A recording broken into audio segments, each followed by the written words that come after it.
Okay, welcome to Fahrenheit Performance Podcast, episode number 56. Ahmad Arif Ibrahim. Choose your name, right? Yes. I'm terrible with Chinese names. I'm probably pretty terrible with Malay names as well. But national duathlete, not triathlete. Yes. SEA Games 2019, 22, 23. You got a silver medal in 19. You had a crash in 22. Yes. And you're the current 2024 duathlon national champ. Yep. Right? How are you? Much better. Yeah. So for those who don't know, I just recovered from a lung infection. Oh, which wow. Took out 8 weeks of my training last year. Oh, okay. Yeah. So it's been a while since I had a long break from training. Okay. And yeah. So how long have you been doing triathlon or let's just call it multi-sport? How long have you been? I think seriously started only in 2016 when I went to university.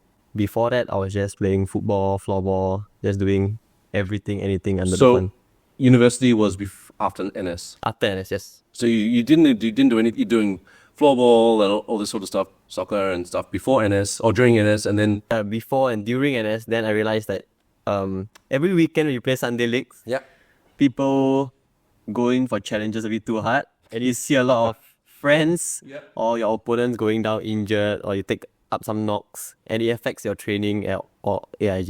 It's quite painful. Oh, okay. So you did to avoid getting injured, you just started doing other things. Yeah. So to avoid getting injured, I started to run more in my free time, cycle for fun. But I could previously cycle already, so just out for fun. But it's not proper road bike, it's just like a mountain bike. A lot of I remember I had a good friend that used to play soccer, and he would say that they ended up running 10K during a match or something because the full pitch, right, up and down, up and down. So if you're not a good runner, at the 90-minute mark, you're gonna be gassed. Yeah. But it depends on how well you play football as well. Like if you're the team that actually moves together, hold possessions, then going up and down. Yes, you'll cover 10K, but on a Sunday league, I mean, not everybody is that fit. Your friends will be like, okay, let's go. They just pump the ball up. One person will be running, me and some other guys. Everybody else will be waiting at the back, like, you got your back. Then you just doing all the running for them. Yeah. Because I think for duathlon, obviously run, bike, run, right? Yes. But you are known more for your run than your bike. Yeah. Right? For just whatever reason. Why did you start running? When you started after you're playing those sports, right? Did you just keep going because you kept getting faster and faster and faster, or what happened? I think at first it was for fitness, general fitness, keeping fit. But subsequently, towards the end of my military, about 2016 midway point, I was at a course. I met a friend over there who's a current triathlon coach for one of the Elevate, if I'm mistaken. Yeah, Arthur Tong. Okay. Yeah, so I was asking him about triathlons. I know that he's an Ironman. So he was already in the sport. Yeah, he was very big in the sport. I think he was doing Ironman and stuff. So I was asking about, what's the difference between triathlon, duathlon, about the bicycles. Yep. The only bicycle I have is like a mountain bike I got off Giant or something. Even nice. Yeah, so one weekend, he brought all of us to Sentosa to go and do a swim run practice. Nice. Okay. So I was like, I could swim because I did swimming in primary school. Then running, I run every other day. Yeah. So I think I could combine it. Yep. So going to NTU, I realized they have a aquathlon team. Oh yeah, they do actually, right? Yeah. So I did quite well in 2016. I got into the team as a freshman. Okay. Yeah, I did quite well during my first Sunic race, the inter-uni competition. I came in 5th or 6th. Oh, nice. Yeah. Okay. Then 2017 onwards, when I watched the SEA Games trials at ECP, that's when I decided to go a bit more serious. So you saw the trials in Singapore, and then you thought, okay, next year I'm going to go for this. Yeah, so 2017 I saw the results. I think Willie and Clement came in first, second. The old guard. The old guard, yeah. So back then Bryce and Zacharias was challenging, was quite close to them. Then I saw the results. I was thinking, the timings look pretty doable. Yeah. Yeah, so but I thought I needed a proper coach because I was just following the NTU's coaching where it's made generally for everyone. Yeah. Yeah. So you didn't have structured training as one-to-one. It was squad training. Squad training, yeah. Yeah, so because you were with Ben from Coached, yes. right? Are you still with him? I'm still with him. Okay, so that was when you met him and joined him. Yeah, that's from 2017. So I was looking for a coach to train under. So I wanted something which is more personalized to me. So Coached, their website reached out to me where they say, they're looking at heart rate, they're looking at lactate, different measurements that you can use for training. Yeah, so I reached out to Ben. Then it's been a partnership since 2017. Because he all does the way. sweat tests, he does lactate tests, he goes treadmill, so maybe even VO2 VO2 max. max, yeah. Yeah. Okay. So then you did all the tests. You worked out what sort of athlete you were, and then he tailored your plan for that. Yep. Right? Yeah, And so then- we set some goals for the year. Then subsequently, after every goals, we will come back together and like discuss again, like where should we move forward, which part of the training and Yeah. stuff. Yeah. And when? So what year was that again? 2017. 2017, late 2017. Okay. So 2018. How were your results after sort of getting into this I think program? I first saw good results, I think like 4 months after the first training. Yep. So he was saying, okay, we did our lactic test. These are your numbers. You have to run at this zone for like 45 minutes. So the first time I went out, trying to keep within that heart rate zone, I was going like 7-minute pace. I was like, Dogs were passing you with and I was like, this is ridiculous. Like, what am I doing? Then he said, don't worry, trust it. So let's just say something like 150, or he gave you a number, and then you could run as fast as you can, Yes. as long as you stay under the number. Yeah, as long as my heart rate caps at that. Yeah. Nothing above. Yeah. So I just trusted the process for the first 4 months. Yep. Then my first big race that I saw improvement was the Safra run. Okay. 10K. So just a straight up 10K, not a... Straight up 10K, Yeah. yeah. So previously I have never gone below like 45 minutes for a 10K. Then at that race I did a 37 something. Oh, geez. Okay, so Yeah. that's a big improvement, right? Yeah, a big improvement from just doing slow training. But Yeah. as been progressively you're getting faster and faster. But I Is that a wasn't high? trained. Is that high volume in terms of time? Oh yeah, so train? subsequently during the process as well, we started increasing the volume as well. Okay. So it's a lot of volume, but not as super high intensity. Okay, so then, what was your first triathlon or first duathlon that you did? Was it a meta sprint or trifecta or what was- Probably meta sprint or trifecta, yeah. Yeah. So I came in like, I think, overall 20th or 30th. But Okay. in my age group, I think I came in like 3rd or 4th, always around there for age groupers. So Oh, nice. Okay. And then when did you realize that you were, I'm pretty good at this, I'm going to invest my time in whatever, 15 hours a week or whatever you do, I don't know. When did you realize, okay, this is the sport for me, I'm going to sort of put my best effort and try to make the most of this? I think from 2017, 2018, from all the races like meta sprint, trifecta, I saw my results progressing. So from overall 20th, I was starting to climb up the ranks to like overall 3rd, overall 2nd, then subsequently overall 1st. So I was like, year on year, I was seeing improvement. So I was like, oh, why not try for the next SEA Games? Yeah. Yeah, so it was 2019 in Philippines. That's the one that you got the silver medal in, right? Yes, yeah. So then, by that time, I guess you got the qualifier was in 2018 or something. Qualifier for 2019 SEA Games, if I'm not wrong, it was early 2019. Yep. Yeah, Okay. so it was during the fasting month. Oh, okay.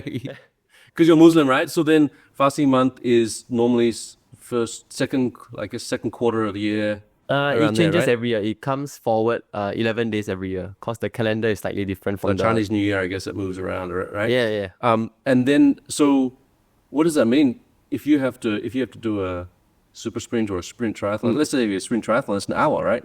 Yeah. It's no nutrition, no water before or after. If it's during the day, it's before or after or during, right? Yeah. So it depends. I mean, some people would maybe eat on that day and then pay it back after the fasting month. Okay. But for me, I think that race, the qualifiers was quite short. It was the super sprint distance. Which would be under half an hour. Yeah, under half an hour. Yeah. So I was thinking, okay, I can manage that. I just need to top up my nutrition before the race. So that's what I did. Well, before the race, before the sun rises. Before the sunrise, yeah. So topped up, took my gel like 1 hour earlier just to get all my carbohydrates Did you in. would you take more? Because it's a little bit further out. Let's just say the race starts at 7 or 8 in the morning, and then you have to eat it at 6. Would you take 2 gels instead of 1 before, just to keep it your body sort of topped up? I don't know, I just took one. Yeah, I took one, I tried to down a lot of water. So did the race. I came in second for that race. Okay. Yeah, So you I qualified. qualified for the team duathlon Okay. event. Nice. But And- the whole day after that, I was just curled up in Yeah, bed. because you can't replenish anything that you've Yep, sweated until like out, 7 right? p.m. Yep. So let's talk about that a little bit, right? So fasting month is obviously a whole month, right? You, like on any given day, you're training in the morning and in the evening Yep. or something like that, right? So how does that affect you during that time? Because you can't. So the rules are what? You can't eat after sun rises. Yep. And you can't And you can Until only sunset. until the sun sets, right? So then, if you normally start at 6 to 7 or 5:30 to 6:30, would you just push all that training earlier so you can have time to eat, or what? Yeah, so Or you just push it all to the night? So currently I train twice a day, so morning and evening. For fasting month, I have to push the morning training slightly earlier. Okay. So about 4 to 5, I'll do my first session during fasting month. Then from 5 Which to means that you're going to wake up at 3:30 or you Yeah. wake up at 3:45 or something like that, right? Yeah, so sleep is the biggest issue in fasting month. Yep. Second is nutrition. Yeah. Yeah. So does that mean you wouldn't go out because it's such a tight schedule? You wouldn't go out? You'd run on a treadmill or you're riding the bike indoors or something like that instead? So for bike weekdays, I'm always on the trainer. It saves a lot of time. So it's always on the trainer, smart trainer. Just hook it onto my iPad. I can start. Yeah, for running, it depends. If I stay at my parents' place, my treadmill is there. If I'm at my in-laws, SUTD track is nearby. Okay. Yeah, so I can do my intervals there, or I can just run around the neighborhood. Doesn't matter. Okay. And then your second session can't really start until after dark. So second session, it depends on the session. So sessions which are easier, I can still do it during the fasting month. So I'll still do it at 5:30 or 6, get an hour in, then wait for like 10-20 minutes, then you can drink your water. Oh, By yeah, 7:15, yeah. But if it's like a harder session, like a track session where I meet Ben, so he has kindly agreed to always start later. So we'll do our warm up at about 6:45. Finish warm up at about 7:05. Then if time permits, or if the timing to break fast that day is early, I can just like drink some water, take a few sips, take 1-2 dates or a gel, then I'll start the session. Do you find that during this sort of month, it's all about just maintaining your fitness, or do you see any like intermittent fasting is a thing, right? For other people, right? But this is not by choice. This is just something that you do. Do you find that your training with benefits, or is it better or worse, or just maintains during this month? Overall, so far during fasting month, after the fasting month, I will see my running performances increase. The only reason I feel that way is not because of any fitness gains, because I'm always doing the same thing. We don't push too hard the intensity during the fasting month because of the nutrition portion and the sleep. But the biggest factor which helped me improve is the weight loss. So you literally lose weight during that I'll month? lose like 4 kilos or 5 Oh, wow. in a month. Okay. Do you find that recovery is harder because nutrition is not quite there? Yeah, I think nutrition is one. So I try to supplement with protein powder, some snacks here and there to just top up the calories. But I feel I need to sleep as well. So sleeping time also is affected during fasting month. So I try to get as much like naps if I can here and there. Okay. And then you briefly mentioned Ben, right? Obviously that's Ben Koo, right? Koo, yes. He's your training buddy. Yes. Right.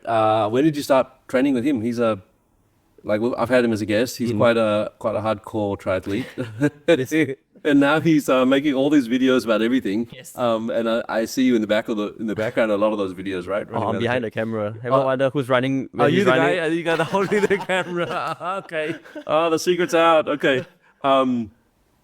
Yeah. Have you been buddies since kids, or how long have you been friends with him for? I only met him when we were trying to race for a SEA Games slot in 2019, one of the duathlon slots. Okay. Yeah, so every race we went to, we realized that we are finishing either ahead or behind each other. So plus or minus. Yeah, it's just plus or minus. It's just either way. Yep. So we had a common friend back then also, Ewin. Yeah, so he's the one that brought us together for our long rides first. Okay. Then from the long rides, we decided, hey, since we are running about the same times, why not we do track sessions together?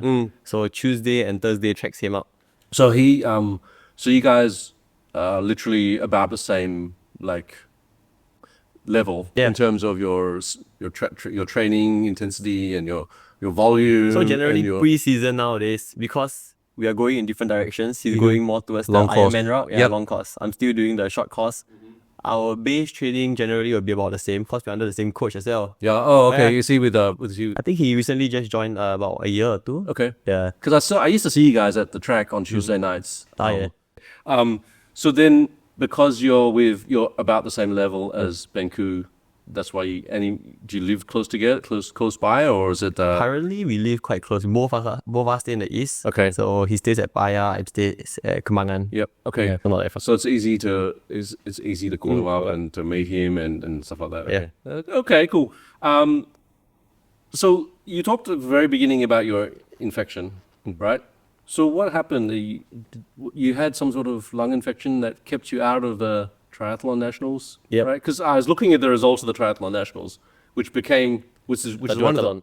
which is the duathlon. So, that would have been perfect for Arif. He would have been the triathlon champ, right? But you weren't even on the results sheet. You Yeah. weren't even on the starting list. Yeah. Was that due to the infection? What, Yeah. like, So that was only the competition took place 1 week after I so-called recovered, or I feel like I recovered. so what happened? What was it? Infection from? Oh, do it was you- from do the you know how- military. So you caught you know how do you know how you caught it? Yes. I'm 90% sure when I went back for my in-camp training. Okay. Because we are in a planning room for the first week. Yeah.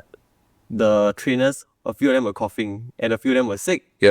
Yeah. So it somehow spread throughout the whole planning team. Oh, so you were all sick. Yeah, all of us were sick. Okay. Yeah, then the subsequent week, even though we were sick or like not feeling well, we still did our training and stuff. Yep. Yeah, but for me personally, I didn't know that the cough or the chesty feeling in my lungs would be there for quite some time. So 3 weeks post reservice, Yep.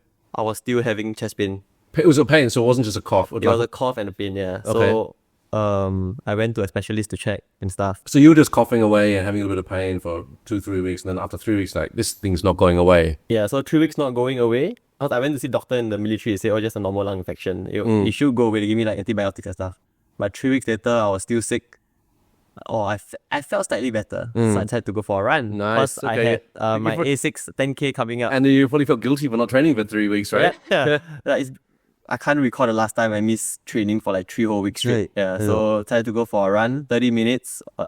Okay, it was planned 30 minutes, but in the end it became like 15 minutes. Oh, wow. Because every minute I was just coughing. Okay, it wasn't lack of fitness, it was just you couldn't breathe. I couldn't breathe, yeah. So I decided to cut the training for that day. Then subsequent few days leading up to that weekend, because I was going to Thailand for a race, I was just trying to put in some sessions in like runs and stuff to get at least some sort of fitness. And so you wouldn't feel so guilty about Yeah. showing up. Yeah, so I came to Thailand with practically zero training. Was that the Meta Time trial? Meta Time trial. Yeah. Okay. So I was like saying, okay, let's try to go at my expected race pace, which was like 3:20. So I managed to hold it for like 4K. Then the chest started to tighten up. Then I was like, okay, it's not worth it. So I just stopped, walked, and waited for the one of my friend trailing. Yep. The leading ladies that were running by. Yeah, so I paced her all the way to the finish. Oh, so you managed to finish. Yeah, I managed to Okay, finish. okay. And so that was like week 4 or Week 4-ish. and then I feel. how long until you Then so you went back subsequently- to the doctor and they gave you more Oh, stronger beds? I went to a specialist. Yeah, so I went to a ear, nose, throat doctor. So they checked, they said it was pretty inflamed. They gave me like a whole bunch of antibiotics.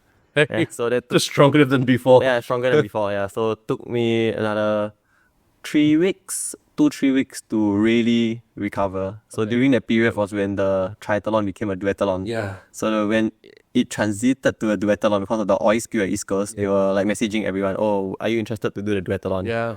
I was saying like, Yes, I'm interested, but I can't do it. Right? I was excited to race, but I had to do the smart decision, be a grown man and pull out of the race and not join it. Yeah. Yeah, Because health they could have comes set you back. You could have set you back. Yeah, could send me back for many other days. Yeah. And it was already in September, and I know long term or within that year, I had my duathlon championships in November, yeah, and November. the stand chart in December. Oh, so you did stand chart as well. I did stand chart as well. Okay. Yeah, I did the half marathon.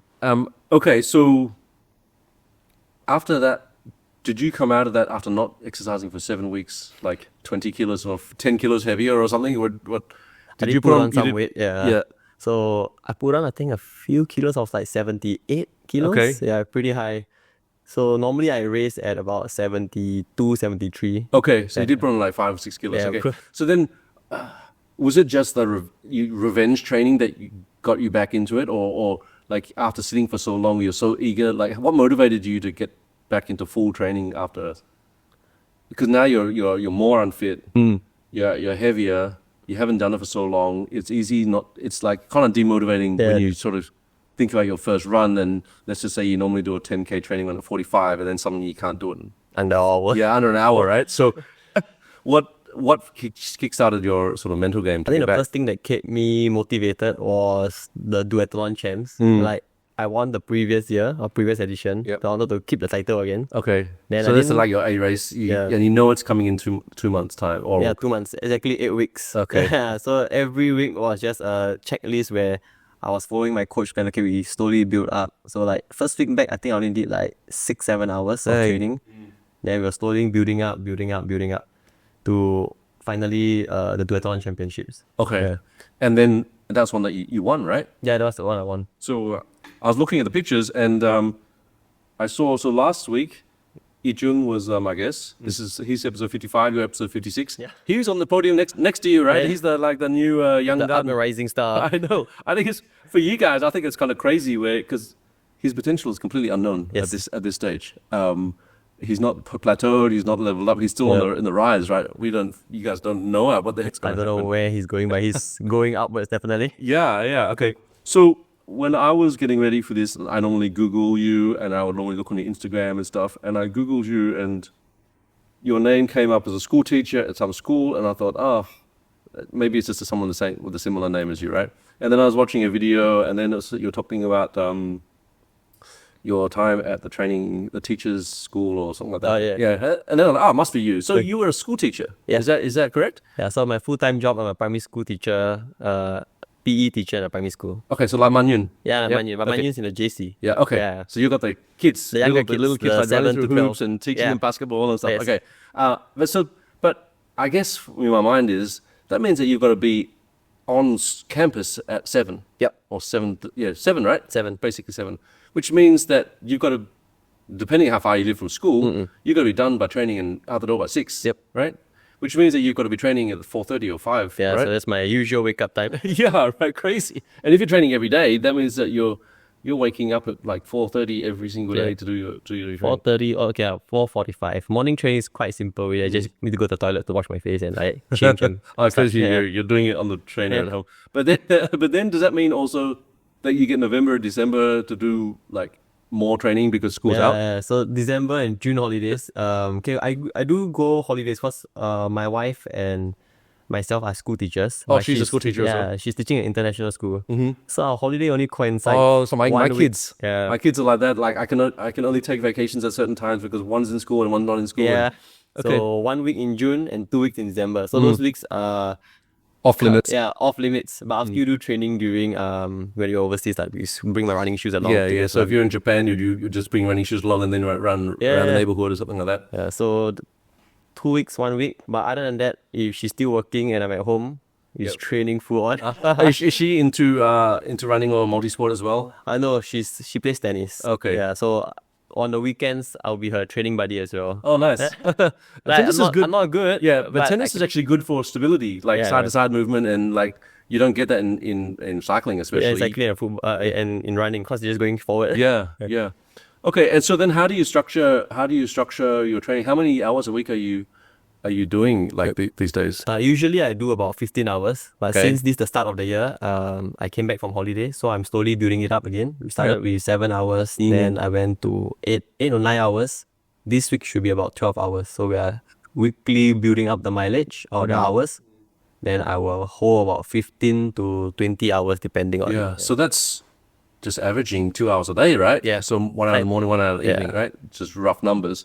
And is that your sweet spot? Do you think if you found 25 hours, you'd get much better, or about these 15 I to think if 20 I get minutes? 25 hours with proper rest, I can get better. Yeah. But now 15 to 20 hours, that range works for me because I still have time to sleep. I still have time to do other stuff.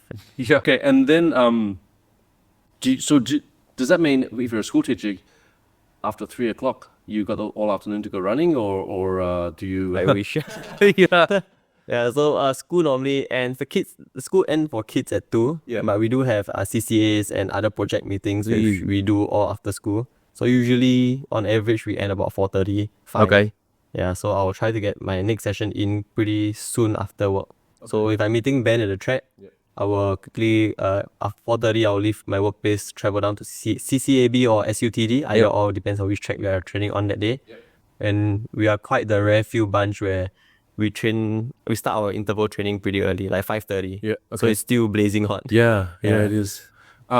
Okay, and then when you're teaching 7, 8, 9, 10-year-olds, whatever ages, they're all over the place. A lot of chaos. A lot of your day must have been like, Johnny, don't do that. That running around, right? Yes. Then you leave, and then you're at the track, but your mind is still like Buzzing. right from the guy that climbed the ladder or whatever, doing handstands in the corner.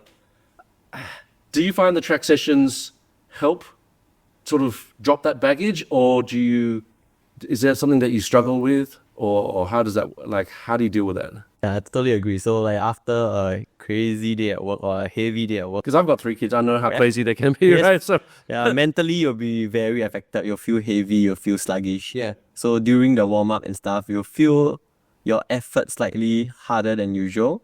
But I realized after I just have to push through the first set or two, everything drops. And Okay. then once you're in the zone or like you are in the rhythm, yep. it becomes very simple again. It becomes easy. So back to normal again. Back normal. So yeah. does that help you on the next day at work? Yeah, it helps me the next day. I come back fresh and Yeah. stuff. So I So think if you like, let's just say you were sick, and you had a crazy day at work, and then you didn't do your track session, and then you go straight to work the next day, right? Would you find that your brain is still a bit?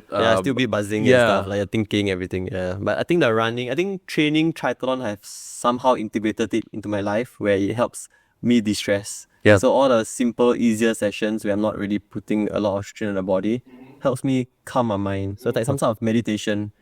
Maybe the first 5 minutes or so, it's a bit difficult. Yeah. Your body's I think cold. any training session, the first 5-10 minutes or 1 or 2 Ks is always a bit rusty, right? Yeah. Who was it? Philip, I had a guest probably 3 or 4 episodes ago. He has a really high stress job in sort of like cybersecurity or something, right? And he was saying, and he's a very high level 7.3 athlete, and he said the same thing where one helps the other. The training helps him de-stress, and then the work helps him not like sort of compartmentalizes against the training as well, right? Yeah. Okay. Totally agree with that. It really is like some sort of meditation, especially when you're going for easy runs. I'll just like, for me, I personally I'll do a lot of rounds around Bedok Reservoir because of the gravel itself. So there's a lot of trees, a lot of nature. And it's sort of like a kidney shape, so it's not just like It's not a circle, yeah. Yeah, it's not a like circle. A bit of bends here and there. Yeah. Yeah, but it's like, I mean, nature within the city. Yeah. Yeah, so it's calming over It's there. it's Bedok Reservoir is like 3.4 or something, right? 4.3. 4.3. Okay. So have you ever run Pandan Reservoir before? Oh, no. Okay, No, so I it's ran like- I ran that one time. It's bigger. It's like 5 or 6K or something. When you're on the other side, it feels like you can see the other end of it. Yeah. It feels like forever, Right. and it's actually quite stressful. Thinking I've got to run all the way the back other there. side. But Bedok Reservoir's got a nicer feel because it's slightly smaller, It's yeah. slightly Yeah. smaller. Okay.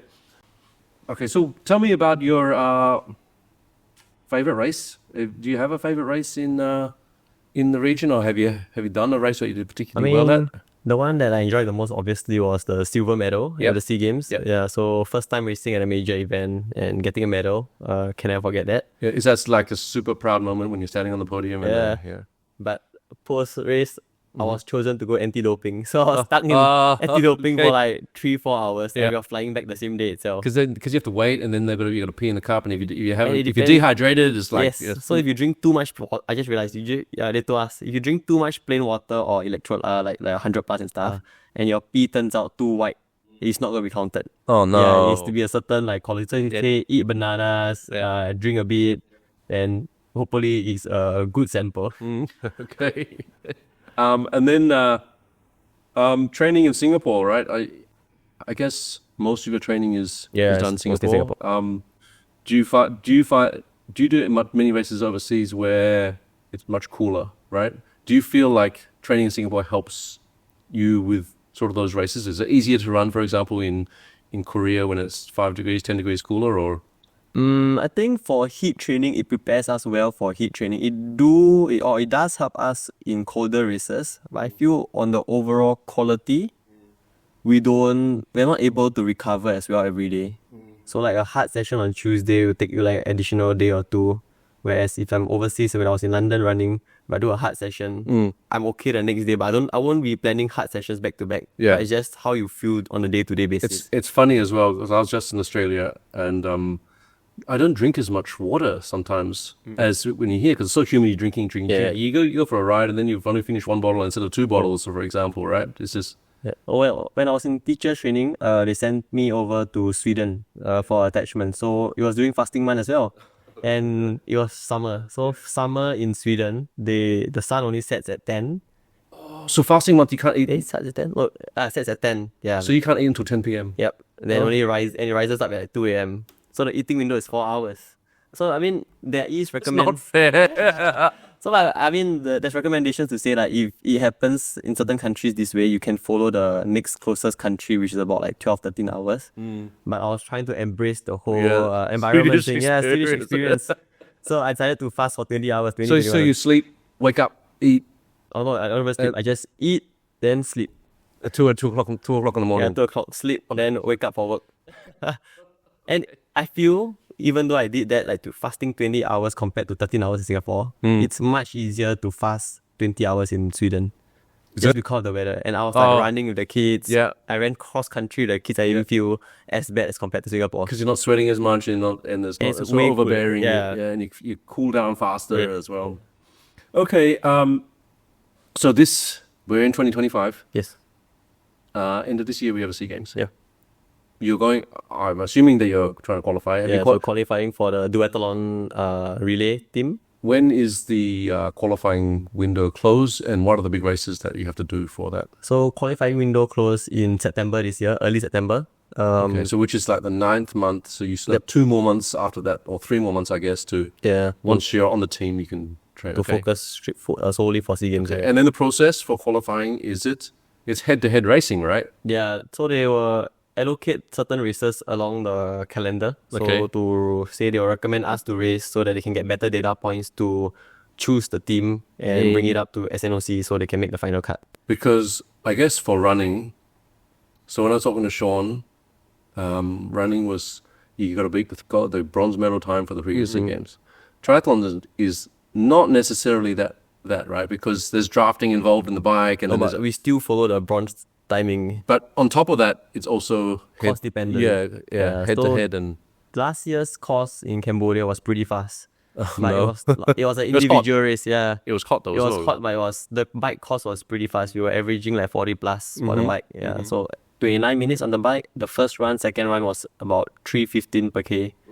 Yeah, so it was pretty getting the bronze medal timing for individual event in duathlon will be pretty hard.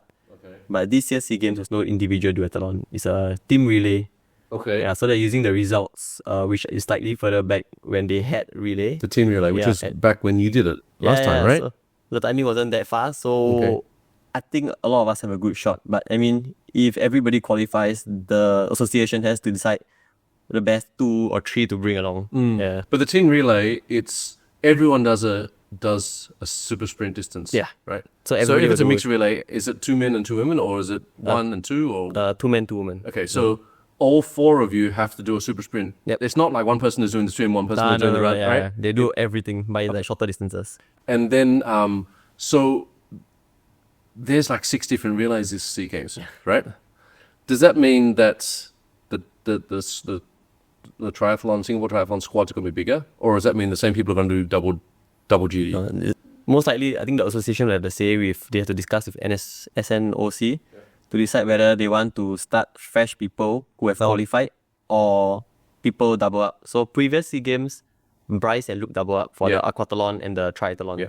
So let's just say Bryce and Luke are now, because they have the individual triathlon, right? Yes, So they're in. let's just say that they are in the individual triathlon. That's on a Wednesday, right? If I was them, I wouldn't do a Tuesday race. I might not even do a Monday race, right?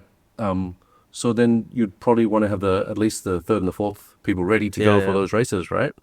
Yeah, so it depends. But they tell us pretty early whether we are bringing fresh people or you have to double up. Yeah, so you're mentally prepared. But what you say is true. Like, you don't want to be racing back-to-back days. You don't want to race your B race the day before your A race, Yeah. right? I don't care. Maybe if it was A and then B, they'll do it. But if your A race is there, you don't want to screw that up. Yeah, so I don't know. The association will decide and say, okay, doing aquathlon and triathlon. They're like, okay.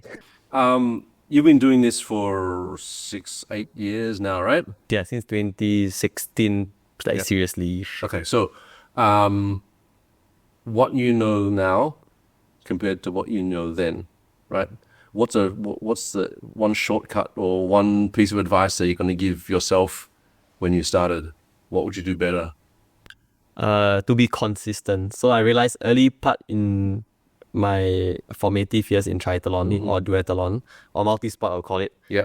I always took a quite big chunk of break after my A race. Oh, Yeah, okay. so So like I'm done. Off season, I'm yeah. good. Let's say off season. Let's eat and drink and take a little bit of time off. I always do that since 2016, 2017, 2018. Only 2019 onwards, then it stopped. So the off season, I mean, to me back then, which I didn't have much knowledge, and I would just tell Ben, okay, I'm taking a break. Yeah. Yeah, it would be like. So what would your A race be, for example? So previously it was like maybe a qualifying race or SEA Games. Okay, not SEA Games. It was before that. It was like Meta Sprint or some Net Champs or event. something. Net Champs, yeah. So after that race, I'll take probably 4 weeks off, no training. Oh wow. Like Not even recovery runs or recovery rides or everything goes out the window. Not It's even just- yoga. No, everything goes out the window. It's just me getting back to life, enjoying everything. Yep. Then I realized. Did you enjoy yourself? Like, at the time you probably think this is great, but looking back on it, was it like did you really enjoy it having that 4 weeks off, or? I mean, the 4 weeks was pretty fun, I would say. But the thing is, I always gain weight during the 4 weeks. This is number one. I will lose a lot of fitness because I'm not doing any aerobic training.